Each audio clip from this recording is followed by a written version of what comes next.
아름다우신 위대하신 주님, 부활의 주, 어린 양 거룩과 공의, 새벽별과 같은 나의 구. 우리 한 번 더 찬양합시다. 예수 아름다우신, 예수 아름다우신 위대하신 주님, 부활의 주, 어린 양 거룩과 공의, 새벽별과 같은 나의 구주. 모든 만물, 모든 하늘 찬양해,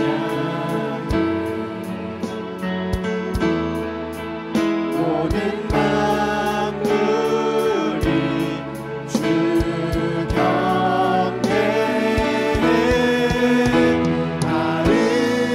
아름답고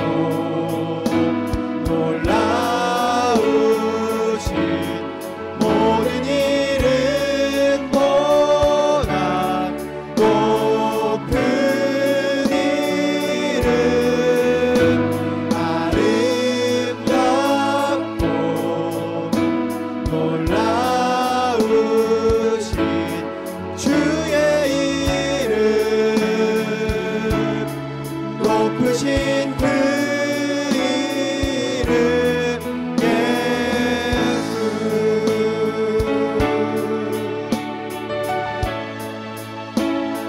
예수 아름다우신, 예수 아름다우신 위대하신 주님, 부활의 주,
우리 주님 다시 오실 길을 만들자. 십자가를 들고 땅 끝까지 우린 가리라. 우리 주님 하늘 영광 온 땅 덮을 때 우리 땅 끝에서 주를 맞으리. 마라나타 마라나타 아멘. 주 예수여 오시옵소서. 마라나타 마라나타 아멘. 주 예수여 오시오. 마라나타 마라나타 마라나타 마라나타 아멘. 주 예수여 아멘. 주 예수여 오시옵소서. 마라나타 마라나타 아멘. 주 예수여 오시옵소서.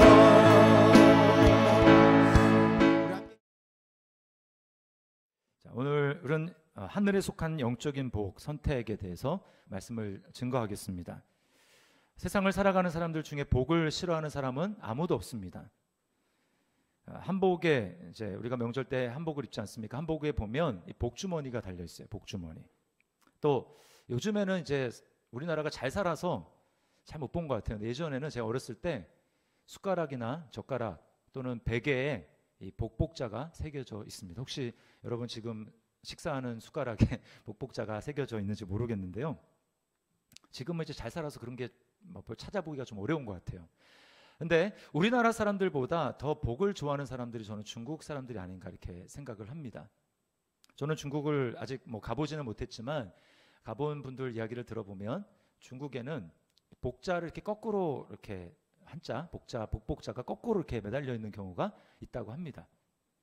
왜 그런지 잘 모르겠어요. 아마 그냥 바로 세워두면 복이 딴 데로 날아가고 거꾸로 둬야 나한테 떨어진다. 뭐 아마 그래서 뒤집어 놓지 않았나 생각을 하는데요. 그런가 하면 또 중국 사람들이 여덟 팔자를 굉장히 좋아한다고 합니다. 이게 돈을 번다라고 하는 이 발자랑 발음이 비슷해서 그렇다고 해요. 그래서 몇 해 전에 중국 그 광둥성에서 자동차 번호를 이제 경매를 붙였는데 그 자동차 번호가 8888이었습니다. 네, 그 당시에 몇 년 전, 2014년인가 제가 그랬던 걸로 기억하는데 그 당시에 우리나라 돈으로 그 번호판이 3억에 경매가 됐어요. 3억에. 번호판이 3억인 차는 도대체 어떤 차인지 제가 굉장히 궁금합니다. 여러분 우리나라나 중국만 그렇겠습니까? 모든 사람들이 다 복을 좋아하고 자기만의 방식대로 행복을 추구하며 살아갑니다. 자, 그렇다면 그 다음에 우리가 중요하게 던져야 될 질문은 어떤 복을 추구하는 것인가 라고 하는 것입니다. 성도로서 오늘 성경에서는 우리에게 그리스도인으로서 추구해야 될 복이 있다고 말씀합니다. 3절 끝에 보면 하늘에 속한 모든 신령한 복이라고 이야기합니다. 신령한 복, 이것은 영적인 복을 이야기를 하는 거예요. 이 땅에 속한 것이 아니라 하늘에 속한 영적인 복을 그리스도인들이 추구하며 살아야 된다라고 하는 것입니다. 그리고 그 복이 무엇인지 오늘 3절부터 14절까지 쭉 나와 있어요. 한글 성경에는 이게 여러 문장으로 끊어져 있지만 헬라어 원문에 보면 딱 한 문장입니다. 한 문장에 길게 만연체로 쉼표로 연결이 되어 있어요. 특별히 그 중에 하나인 오늘 하나님의 선택하심에 대해서 좀 살펴보려고 합니다. 자, 먼저 선택하심으로 넘어가기 전에 우리가 기억해야 될 사실은 하나님은 복을 주시는 하나님이라는 것입니다. 한때 한국 교회 안에서 이 복에 대해서 좀 잘못된 관념을 가지고 있었습니다. 왜곡된. 그래서 너무나 이 세상에 속한 그 복을 복이라고 여겼어요. 그러다 보니까 성도나 세상 사람들이나 차이가 없고 성도는 세상 사람들의 손가락질을 받게 되었습니다. 그래서 기독교 내부 안에서도 자성의 목소리 또 비판의 목소리가 많이 나왔습니다. 자, 그런데 마땅히 있어야 될 성찰이지만 그러다 보니까 또 다른 문제는 무엇이냐? 이제는 이제 복 이야기만 들어도 좀 약간 거부 반응을 한다라는 것입니다. 이것도 잘못된 거예요. 우리는 균형을 맞춰야 합니다. 성경을 보시면 그리스도인은 어떤 존재인가, 성도는 어떤 존재인가, 하나님이 주시는 복을 받아서 그 힘으로, 그 은혜로 살아가는 존재라고 이야기를 합니다. 성경을 첫 장을 열어보십시오. 창세기 1장에 하나님이 아담과 하와 사람을 만드신 다음에 제일 먼저 하신 일은 그들에게 복을 주시는 일이었어요. 복을 주셨습니다. 복을 주시며 가라사대 뭐라고 합니까? 생육하고 번성하여 땅에 충만하라. 땅을 정복하고 다스리라. 하나님이 복을 주셨어요.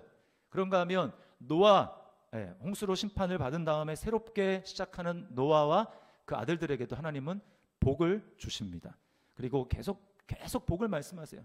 또 아브라함에게도, 이삭에게도, 야곱에게도, 요셉에게도 계속해서 그 족장들에게 하나님은 복을 말씀합니다. 그리고 출애굽기로 넘어가면 이제 커졌어요. 한 민족을 이루었습니다. 한 국가예요. 하나님이 이스라엘 그 민족에게 하나님은 복을 주십니다. 그래서 하나님이 제사장을 세우죠. 아론을 세우죠. 그 아론을 통해서 하나님은 이스라엘을 매일매일 축복하기를 바라셨어요. 그래서 민수기 6장에 보면 제사장의 축복의 기도가 나옵니다. 아마 다 들어보셨을 거예요. 여호와는 너에게 복을 주시며 너를 지키시기를 원하며. 하나님이 그러니까 복을 주시기를 원하신다라는 것입니다. 신약으로 넘어가 볼까요? 마태복음이죠. 신약 처음이 예수님이 처음 가르치기를 시작하실 때 맨 먼저 하신 말씀이 입을 열어 가르쳐 가라사대 마음이 가난한 자는 복이 있나니 천국이 그들의 것이다. 복을 말씀하셨어요. 팔복은 전체가 다 영적인 복인 것입니다. 여러분, 구약은 물질적인 복이고 신약은 영적인 복이다, 이렇게 분리해서 생각하지 마세요. 성경은 복에 대해서 물질적인 복을 복이라고 이야기한 적이 없습니다. 구약도 마찬가지예요. 구약도 복의 근원인 하나님과의 관계가 제대로 되어 있을 때 나머지 복이 따라온다고 이야기를 하는 것입니다. 복의 근원은 하나님이기 때문에 우리가 하나님과의 관계를 제대로 맺게 되면 건강, 또 물질, 자녀가 잘 되는 것, 우리가 복이라고 생각하는 그런 것들은 다 따라오게 되어 있어요. 대표적인 게 요셉을 보면 알 수 있죠. 창세기에 보면 요셉을 형통한 자다라고 3번이나 이야기를 합니다. 그런데 요셉을 형통하다고 이야기할 때가 언제냐면 우리가 생각하기에 아무 걱정이 없고 아버지 집에서 채색옷 아주 비싼 옷을 입고 마치 재벌 2세처럼 살아갈 때 그때를 향해서 형통하다 이렇게 말할 것 같은데 그렇지 않습니다. 요셉이 형들에게 팔려서 보디발의 집에서 거기서 이제 종살이를 하지 않습니까? 또 거기서 감옥까지 들어가요. 보디발의 집에서 감옥에서 이때를 성경은 요셉이 형통한 자가 되었다라고 이야기를 합니다. 세상 관점에서는 말도 안 되는 거예요. 폭망입니다. 복은 고사하고 폭망인데 요셉을 향해서 복이 있다고 이야기합니다. 형통한 자라고 이야기해요. 이유가 무엇입니까? 하나님이 함께 하고 계시기 때문에 그래요. 창세기 39장 2절 말씀을 우리 함께 읽어보겠습니다. 시작. 여호와께서 요셉과 함께 하심으로 그가 형통한 자가 되어. 요셉이 가장 중요하게 생각했던 것은 하나님과의 관계였습니다. 그 결과 요셉에게 따라온 것은 무엇입니까? 애굽의 총리. 요셉이 애굽의 총리가 되기 위해서 애쓴 게 아니에요. 하나님과 함께 하심, 하나님의 함께 하심, 그것을 가장 중요한 것으로 붙들었더니 총리가 되는 것은 그냥 따라오더라는 것입니다. 여러분, 우리가 세상의 복을 쫓아가서는 안 됩니다. 하나님을 붙들고 있을 때 세상의 복이 우리에게 쫓아오도록 하나님은 그렇게 만들어 두셨어요. 그러므로 여러분은 무엇을 쫓고 있습니까? 진짜 복이신 하나님과의 관계를 추구하고 있습니까? 아니면 복처럼 보이지만 실상은 독인 이 세상의 복을 쫓고 있습니까? 오늘 성경에서는 우리에게 분명하게 영적인 복을 추구하라고 말씀하고 하나님이 우리에게 주시는 복이 바로 그것이라고 이야기를 합니다. 자, 두 번째로 본격적으로 우리가 살펴본 것은 바로 하나님이 우리를 자녀로 선택해 주셨다라는 것입니다. 4절 중간에 보면 우리를 택하사 이렇게 얘기하죠. 또 5절에 보면 우리를 예정하사라고 이야기를 합니다. 선택과 예정 비슷한 말 같지만 예정이 조금 더 큰 개념입니다. 예정은 하나님의 우리를 향한 구원의 큰 전체 이 그림을 이야기를 하고 그 그림을 이루기 위해서 하나님이 우리를 방법으로 선택하신 거예요. 자, 5절 말씀을 우리 함께 읽어보겠습니다. 시작. 그 기쁘신 뜻대로 우리를 예정하사 예수 그리스도로 말미암아 자기의 아들들이 되게 하셨으니, 네, 선택하고 예정하셔서 우리를 하나님의 자녀 삼으셨다라는 것입니다. 하나님이 우리를 입양하신 거예요. 예정과 선택의 문제는 사실 우리의 제한된 머리로는 이해하기가 상당히 좀 어렵습니다. 그래서 아마 여러분들 중에서도 이 선택이라는 교리 나오면 좀 이렇게 반감이 드시는 분들이 있을 거예요.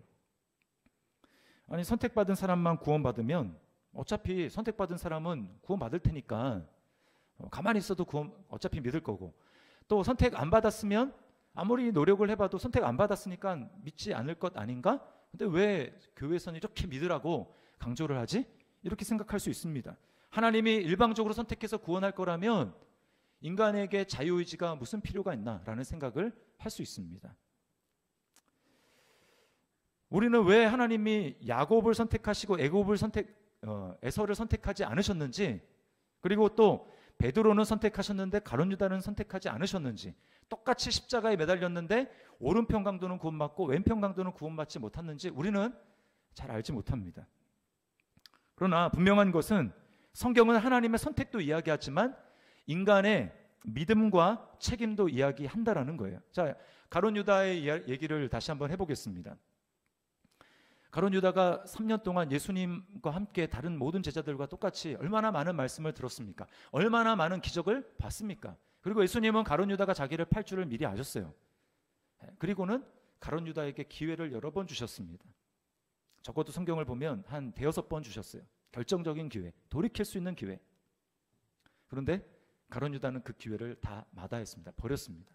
그리고는 결국 멸망할 길로 갔죠. 여러분, 누구 책임입니까?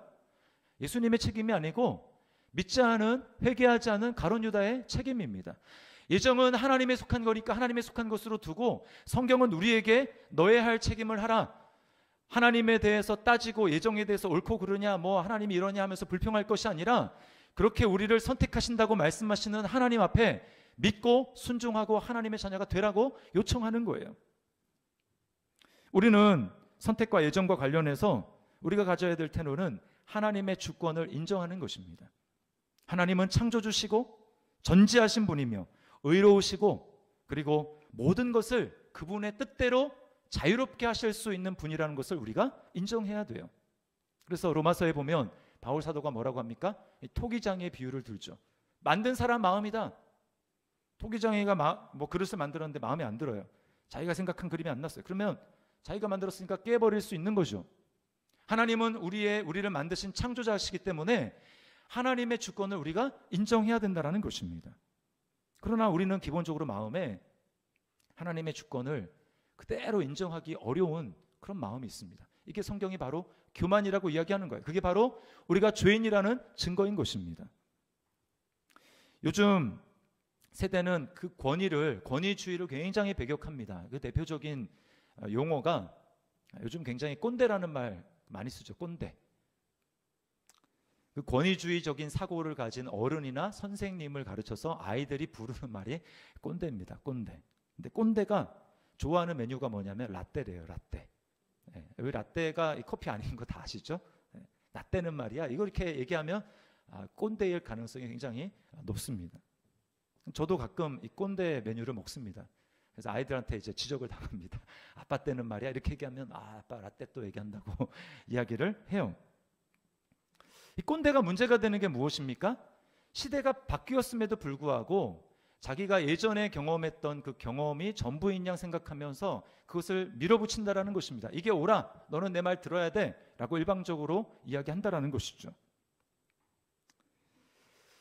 그러다 보니까 요즘에는 오히려 기성세대가 젊은 세대의 눈치를 보는 것 같습니다. 눈치를 보는 것 같아요. 혹시 내가 꼰대 되는 거 아닌가? 이런 생각을 합니다. 그리고 젊은 세대들은 기성세대에 대해서 뭐라고 얘기합니까?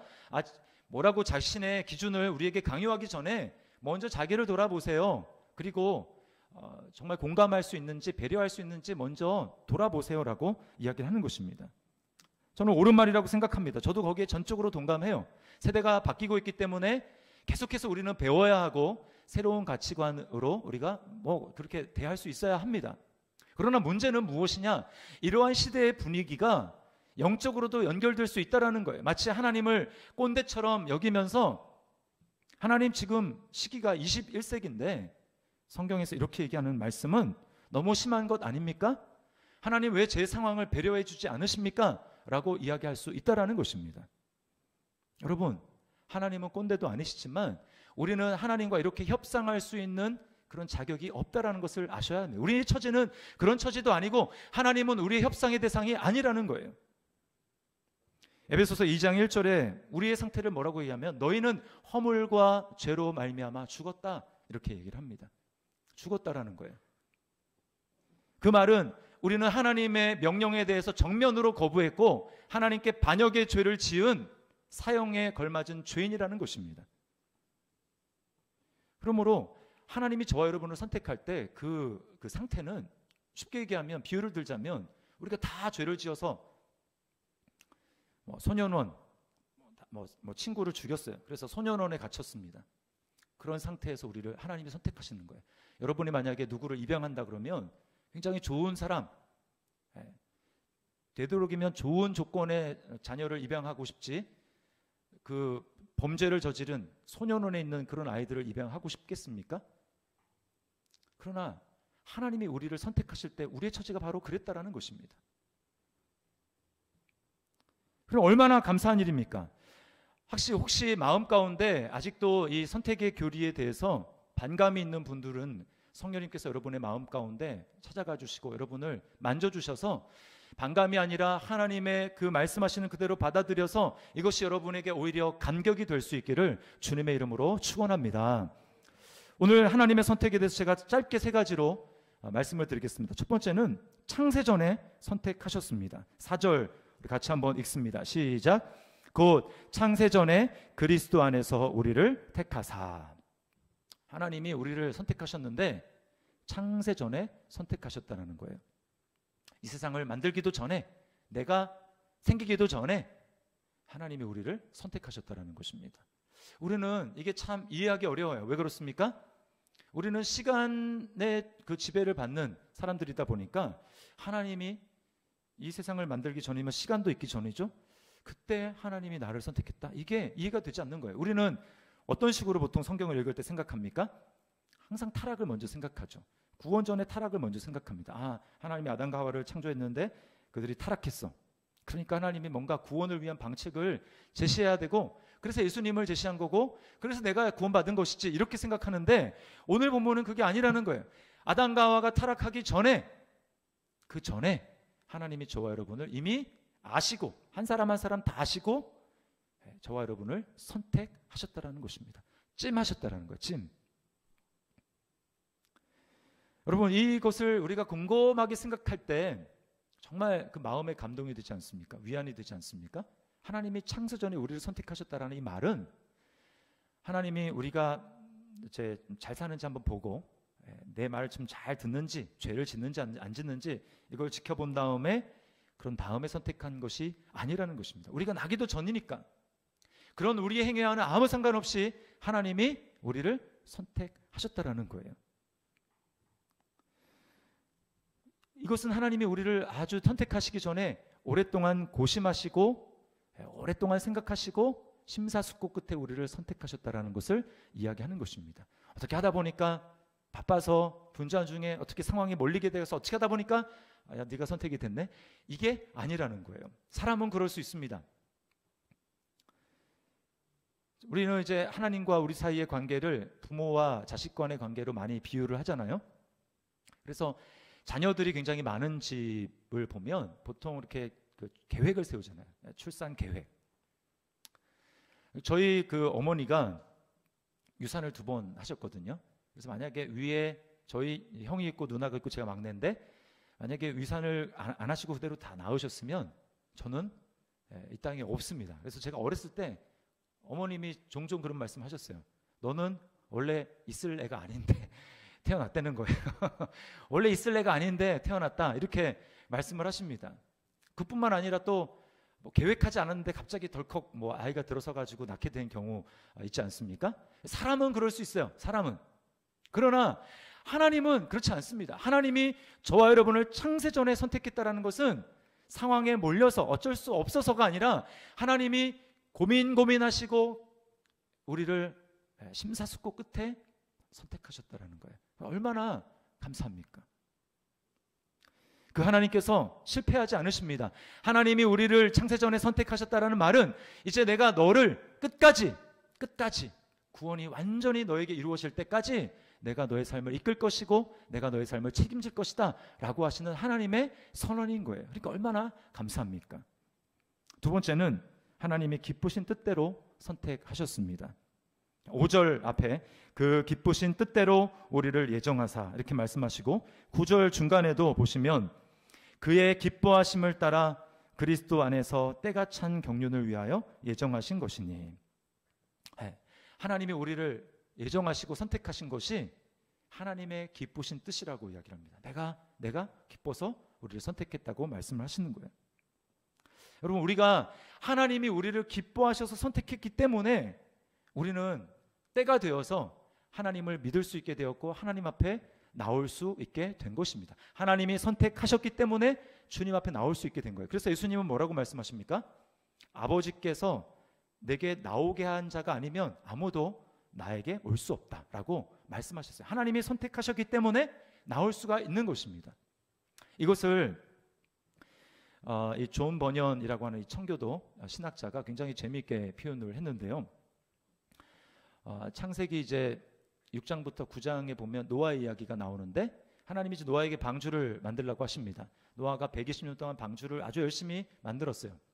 방주를 다 만들자 하나님이 노아에게 이렇게 명령하십니다. 자, 이제 내가 곧 비를 내릴 텐데 그 코에 숨이 붙어있는 모든 생물들을 너는 다 방주 안으로 데리고 들어가라 이렇게 이야기를 합니다. 그러면서 정결한 짐승은 암수 7쌍 14마리씩이죠. 그리고 부정한 짐승은 암수 2쌍 4마리씩 집어넣으라고 하는 거예요. 여러분 한번 생각을 해보세요.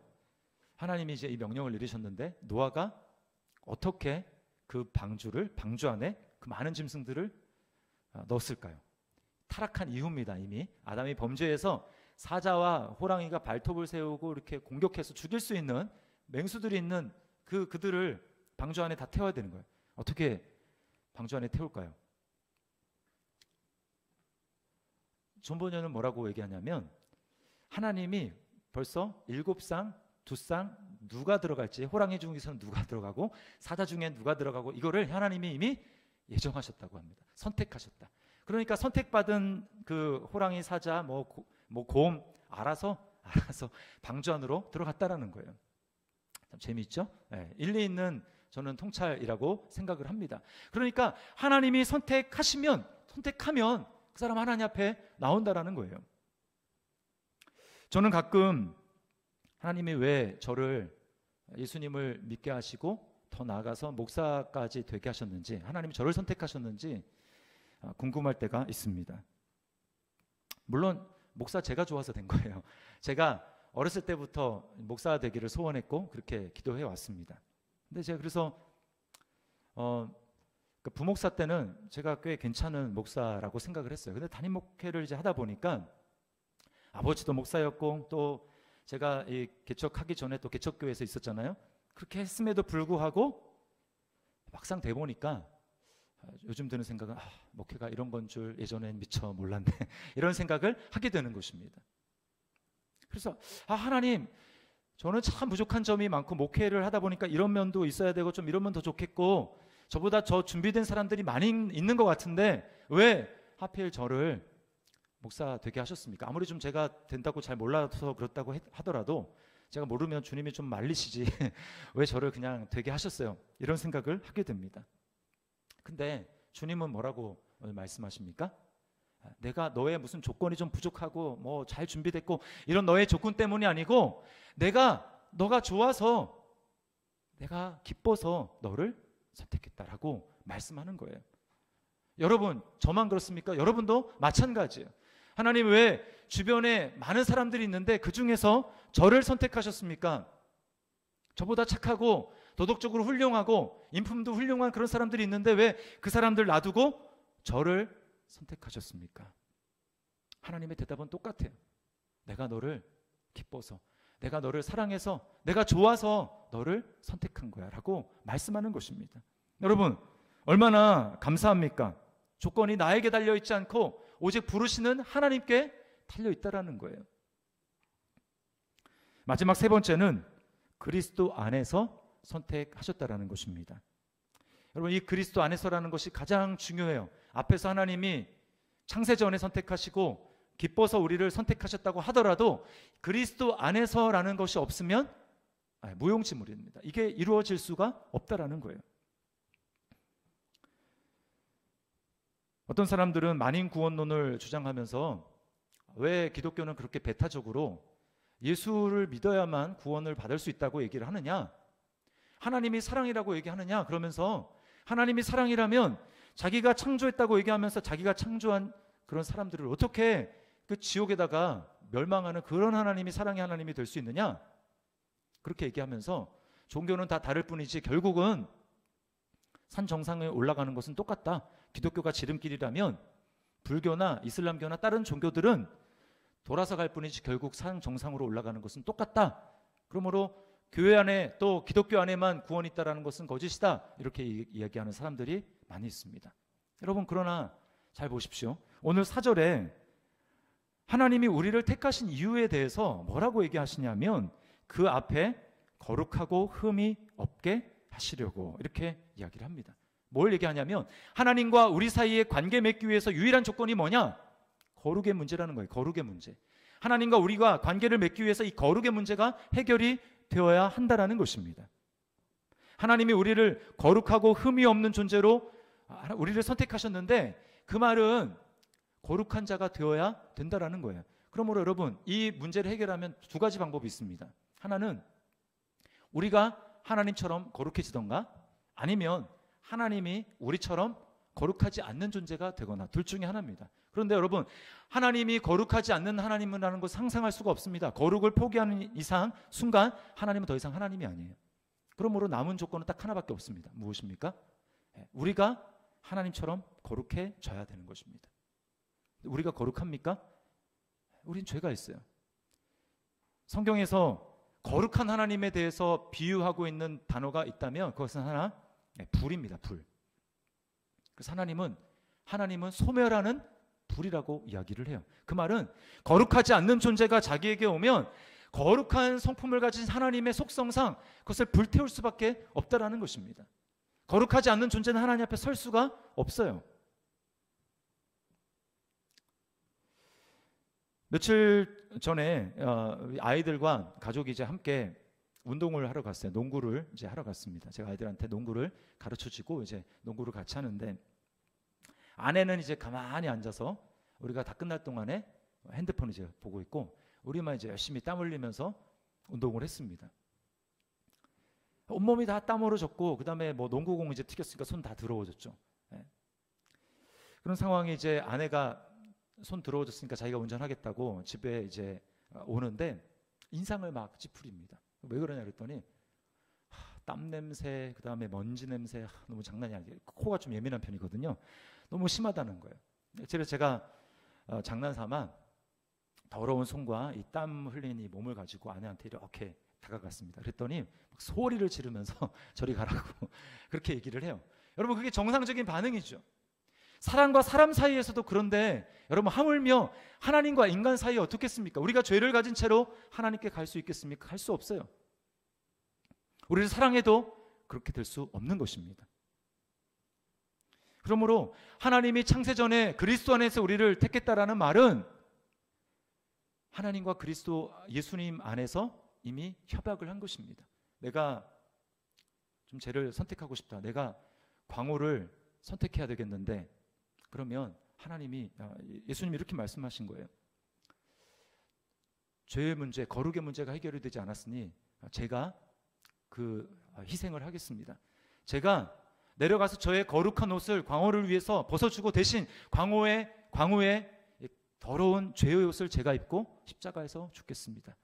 주님이 하나님 아버지와 창세 전부터 이미 그런 협약을 맺으신 거예요. 그리고 때가 됐을 때 예수 그리스도께서 이 땅에 나타나셔서 우리를 위해서 그 일을 행하신 것입니다. 그러므로 여러분, 하나님의 선택은, 또 하나님이 우리를 기뻐하셔서 선택하셨다라는 그 말은 그리스도 안에라는 조건이 없으면 이루어질 수가 없다라는 거예요. 우리는 이 그리스도 안에라는 말은 예수님을 믿는 우리의 상태를 잘 말해줍니다. 여러 가지 말이 있지만 그리스도 안에 이게 가장 정확한 말이에요. 우리는 그리스도 안에 있습니다. 내가 예수님을 믿었단 말은 이제 그리스도 안으로 폭 들어갔다라는 거예요.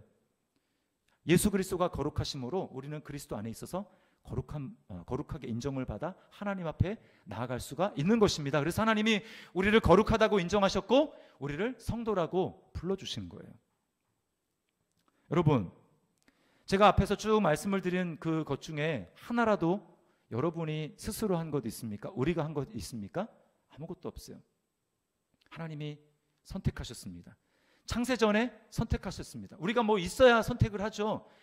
있지도 않은데 하나님이 우리를 선택하셨어요. 그리고 하나님이 기뻐서 우리를 선택하셨습니다. 예수 그리스도 안에서 창세전에 이미 하나님과 아들 사이에 협약이 되어 있었어요. 우리가 한 것 아무것도 없습니다. 얼마나 감사합니까? 그러면 하나님이 다 하셨으니까 내가 할 것 없겠네. 그게 아니죠. 오늘 말씀에 보면 우리가 할 것이 있다고 이야기를 합니다. 그게 뭡니까? 바로 찬송이라는 거예요. 찬송. 그래서 3절에 바울 사도는 찬송하리로다 이렇게 이야기를 하고요. 또 6절에 이렇게 이야기합니다. 6절 말씀 우리 같이 한번 읽어볼까요? 시작. 이는 그가 사랑하시는 자 안에서 우리에게 거저 주시는 바 그의 은혜의 영광을 찬송하게 하려는 것이라. 아멘. 그 은혜의 영광을 찬송하게 하려는 것이라. 내가 너를 선택했고 너를 창세전에 기뻐서 그리스도 안에서 선택했다라는 것을 정말 너 믿니? 그렇다면 우리 마음 가운데서는 감사와 찬양이 흘러나올 것입니다. 그것을 하나님 앞에 드려야 되는 거예요. 나 사는 동안 끊임없이 구주를 찬송하리로다. 여러분, 이 찬송은 우리가 얼마 전에도 아까 정말 감격스럽게 찬양을 했지만 공예배 때 주일날 나와서 그렇게만 찬송하는 것 아닙니다. 매일의 삶 가운데 내 매일의 개인의 예배 가운데 하나님을 이렇게 찬양해야 돼요. 왜? 주님이 우리를 불러주셨으니까 찬양하는 것입니다. 찬양의 다른 말은 감사입니다. 감사. 감사라는 말이 뭐예요? 이 일은 당신 때문입니다 라고 하는 걸 고백하는 것이죠. 누가 선물을 줬습니다. 그럼 감사합니다라고 하잖아요. 이 선물은 당신이 저에게 주셨습니다 라고 하는 표현이죠. 그러므로 여러분, 우리가 하나님 앞에 감사하게 될 때 우리가 성령으로 충만해지게 됩니다. 왜 그래요? 감사한다라는 것은 계속 원인을 하나님께 계속해서 돌려드리고 상기시키는 것입니다. 그러다 보니까 나 중심에서 있었던 삶이 계속해서 하나님 중심으로 바뀌는 거예요. 하나님 감사합니다. 하나님이 하셨습니다. 하나님이 하셨습니다. 계속해서 인정함으로 우리 안에 하나님으로 점점 충만해지게 되는 것입니다. 우리가 이제 감사 열매 맺기 운동을 하는데요. 여러분, 저는 여러분이 하나님 앞에 기도하고 있는 기도의 제목들 하나님 여러분에게 응답해 주셔서 여러분이 감사의 제목이 풍성할 수 있기를 주님의 이름으로 축원합니다. 이 땅에 속한 것, 하나님 저 돈도 필요하고요, 자녀들 잘 됐으면 좋겠고요, 이런 모든 기도의 제목에 하나님이 여러분에게 응답해 주시기를 원해요. 그러나 거기에 머물러 있지 않기를 원합니다.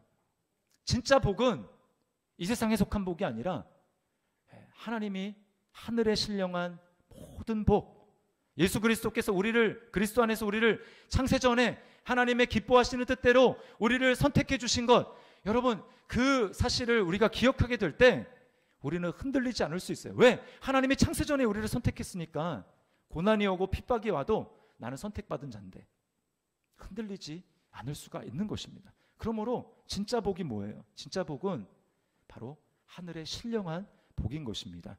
이 말씀을 기억하며 하나님 앞에 감사를 넘치게 하되 이 세상에 속한 조건 때문이 아니라 그걸 넘어서서 하나님이 우리에게 주신 신령한 복, 우리를 하나님의 자녀로 선택해 주신 그 복에 대해서 더 깊이 깨닫고 그래서 하나님 앞에 감격에 감사를 더 풍성하게 드릴 수 있는 저와 여러분들의 삶이 될 수 있기를 주님의 이름으로 축원합니다. 우리 말씀을 기억하면서 이 시간 우리 하나님 앞에 찬양했으면 좋겠어요. 내 평생 사는 동안 주님 찬양하기 원합니다. 찬양하겠습니다. 주일날이 아니라 매 순간 매일매일 하나님을 예배하고 주님을 찬양하겠습니다. 우리 이 결단을 가지고 하나님 앞에 우리 찬양하며 나가겠습니다.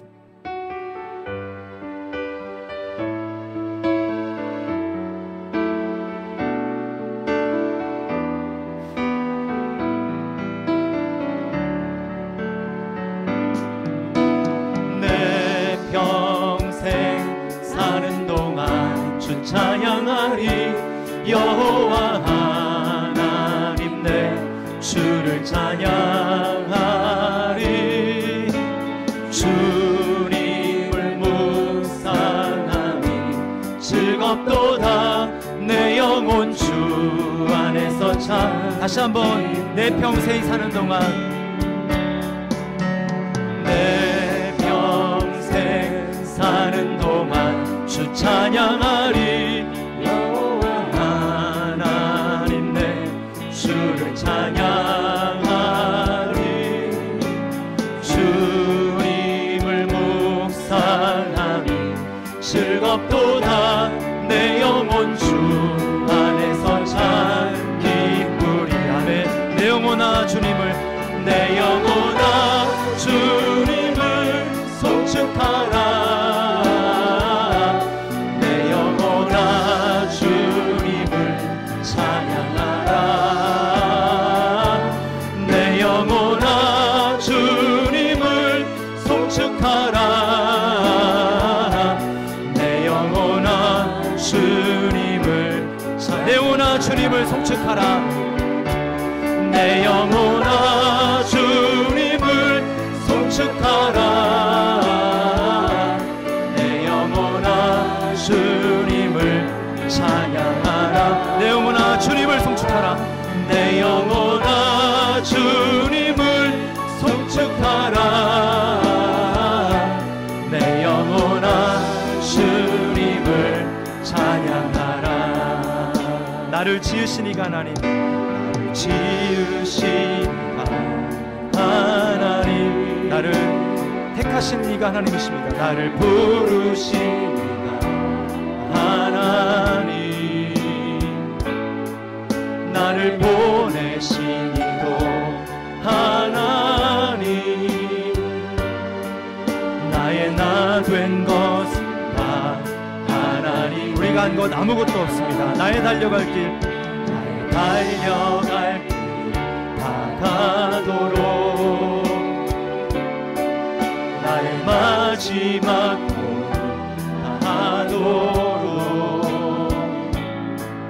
나로 그 십자가 품게 하시니 나의 나 된 것은 다 하나님 은혜라. 아멘. 한량 없는 은혜, 한량 없는 은혜, 다 불길 없는 은혜, 내 삶을 애워싸는 하나님의 은혜. 나 주저함 없이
가슴에 모으고 찬양할까요? 한량 없는 은혜,